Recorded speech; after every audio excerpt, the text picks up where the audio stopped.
Welcome to the 700 Club. Advocates on both sides of the abortion debate are awaiting a federal judge's ruling on chemical abortion pills. The decision could force the FDA to withdraw the drugs from the market. Well, currently the pills can be prescribed through telehealth visits and delivered by mail or sold in pharmacies. Yet 1 in 20 women experience dangerous complications from the drugs. Abigail Robertson brings us the details. These chemical abortions currently account for more than 50% of all abortions in the United States. For many years, the FDA sought to expand access to the at-home pill regimen, even though a number of doctors and medical organizations question its safety and its approval more than 2 decades ago. From approval, and then every time the FDA has loosened restrictions, it has gone against its own rules to do so. Dr. Ingrid Skop tells CBN News the FDA initially approved the medication under a category called Subpart H, which is for drugs that treat life-threatening illnesses. Of course, pregnancy in almost every case is not a life-threatening illness. Studies since that time have shown us that women have 4 times as many complications after chemical abortions. So they added a drug that was subpar compared to what was already available. The first approval in 2000 allowed the use of mifepristone to terminate a pregnancy through 7 weeks gestation. In 2016, the OK was given to extend the timing through 10 weeks gestation. Skop says 1/3 of the women undergoing chemical abortions are under 18, although in this case, the FDA didn't conduct any study on pediatric populations during the approval process. The FDA is required to do pediatric studies, but they just waived that requirement without explanation. She also argues women who take the abortion-inducing pills are not adequately prepared for what comes next. Essentially, it's like labor. They have a lot of pain, and often when they deliver the pregnancy, they will see their unborn or their child in the toilet, and at 8 weeks, he's about the size and shape of a gummy bear. He's clearly identifiable as a human being. 1 in 20 women have a complication from chemical abortions. Skop says she treated one woman just last month. In this woman's case, she bled all the way back to Texas from California, bled for another 2 months, and then finally came to my emergency room where I was able to do a surgery and remove the dead tissue that had been sitting there for 2 months. Last January, the FDA declared that abortion pills are safe enough to be prescribed through telehealth visits. The industry, as far as chemical abortion goes, tells them it's safer than Tylenol or a shot of penicillin. So when they do have a complication, if they're the 1 in 20 women that need surgery, they are shocked and they feel that they've been misled. The FDA also cleared the way for retail pharmacies like CVS and Walgreens to begin providing the medication. We have spent so long in this country trying to get drugs that take life off of the streets. And now our federal government has said, well, it can be sold at your local pharmacy. Brent Leatherwood from the Ethics and Religious Liberty Commission says many big pharmacy chains jumped at the opportunity to sell the pill. Abortion advocates in West Virginia and North Carolina, where state laws restrict use of chemical abortions, have sued, claiming federal rules should prevail when it comes to setting drug standards. This is likely just the beginning of legal battles surrounding access to chemical abortions. Multiple states are pursuing laws that would either ban the sale of these abortion-inducing pills or stop women from accessing them without first visiting a doctor in person. Reporting from Washington, Abigail Robertson, CBN News. Well, these pills obviously need medical supervision, and when you have a failure rate, 1 in 20, that is frankly unacceptable. So how does this get through FDA approval? How does it get into the marketplace? How does it, you can do it through telehealth and get it shipped to you, but no medical supervision. If you're interested in protecting women's health, this is not the way to go. In other news, an existential struggle for the 21st century. That's how one lawmaker described America's global confrontation with China. John Jessup has more on that story from our CBN News Bureau in Washington. John? That's right, Gordon. The House Select Committee on China highlighted trade, Taiwan, and the popular social media app TikTok in its primetime hearing.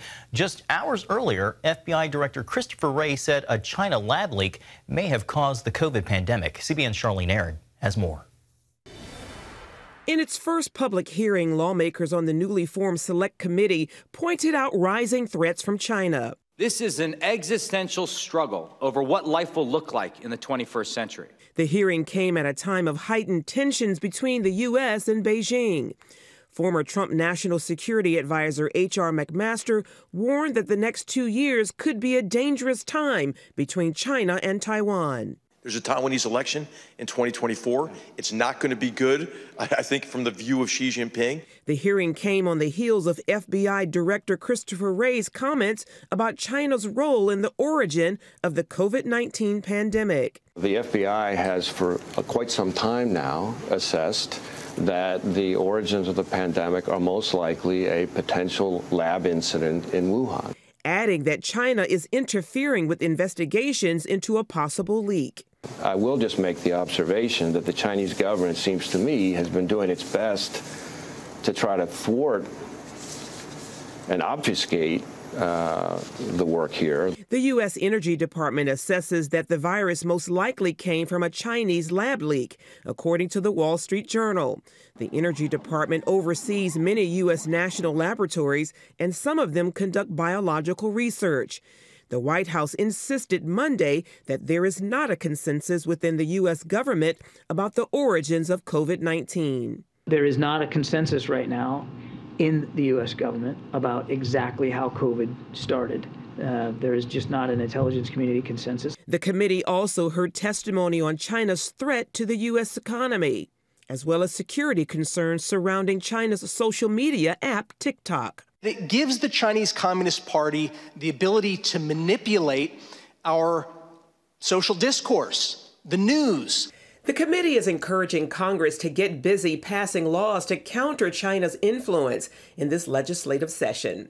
Charlene Aaron, CBN News. All right, thank you, Charlene. Well, Iran needs only 12 days to create enough nuclear material for a weapon. That's the testimony from a hearing Tuesday featuring a top Pentagon official to Congress. Last week, the International Atomic Energy Agency confirmed it detected uranium enriched to 83.7% at a facility in Iran. 90% enrichment is needed for weapons-grade uranium.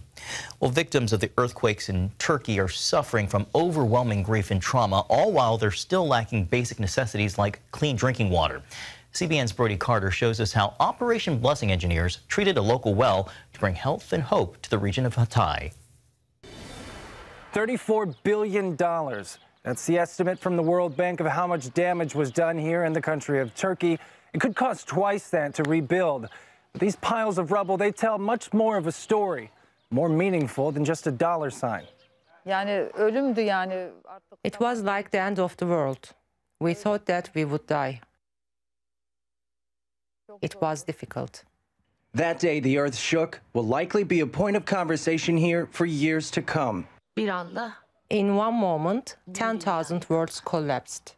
Neriman is a former school teacher born and raised in Hatay, a region surrounded by beautiful mountains, famous for its cuisine and archaeology. The recent earthquakes, however, erased much of life here. There is no school to work at. Most of my students are dead now. The rest have relocated. Widespread damage leaves much of the country under a state of emergency. Many survivors suffer from post-traumatic stress. The trauma, the despair, is something that is tangible. We see it through the eyes of the kids right now, that they suffer this, through the families that lost their beloved ones. Diego Traverso with Operation Blessing has been on the ground since the first quake struck.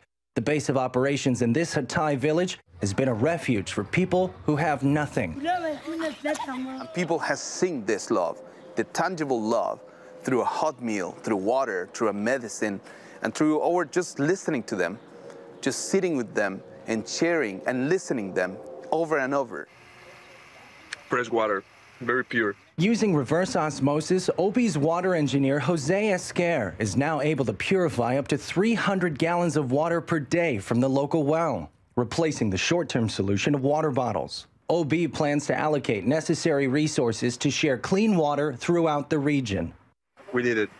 Yeah, we have clean water, pure water for the people. I'm sure, and we can be sure, that the water that we're filtering is 100% or 99.99999 clean, and cleaner than the one that is selling in the stores. Reporting in Hatay, Turkey, Brody Carter, CBN News. Life-saving work in the middle of incalculable grief and suffering. Gordon? And we're there in your name. If you've given to the Operation Blessing Disaster Relief Fund, you're part of that relief effort. If you haven't, I invite you to right now. All you have to do is call us, 1-800-700-7000. Say, I want to be part of the Disaster Relief Fund. You can text OBDR, those letters, to 71777, or you can go to cbn.com. There's a place on the giving page where you can designate your gift to the Disaster Relief Fund. Do it now. Let's be part of helping those people in need.